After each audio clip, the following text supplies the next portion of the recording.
I'm starting off with freshly shampooed and conditioned hair. I used the Paul Mitchell Awapui Wild Ginger Mirror Smooth shampoo and conditioner.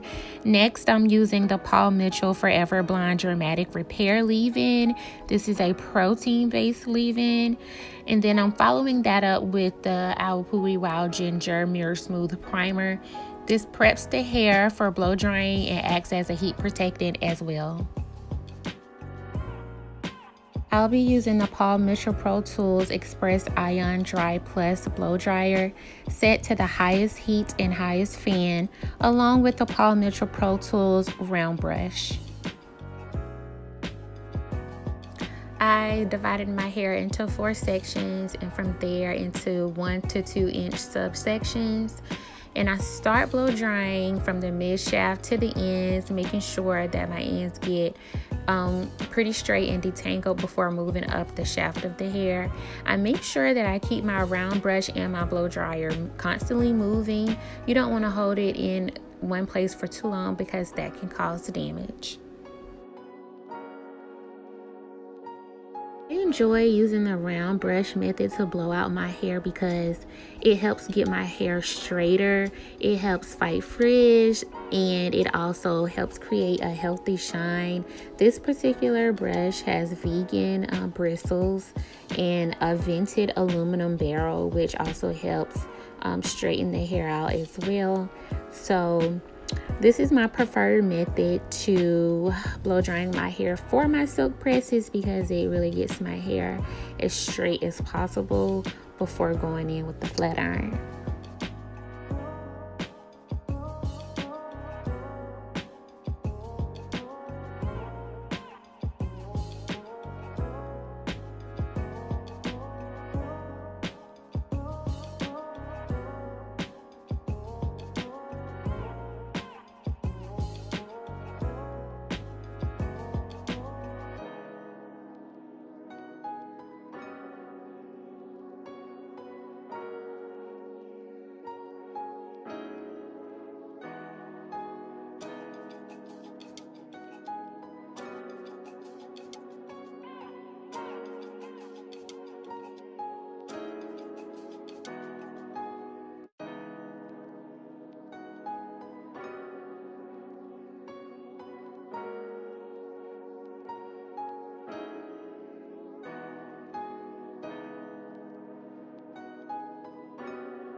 This is the final result of the blow drying process. My hair is fairly straight. It already has a lot of shine and movement and body. I typically would do a braid out if I'm not doing a silk press. But here I am with the final results of my silk press using all Paul Mitchell products. All products will be listed in the description bar below, as well as the link to this video of me doing this silk press. Thank y'all so much for watching, and I'll see y'all next time.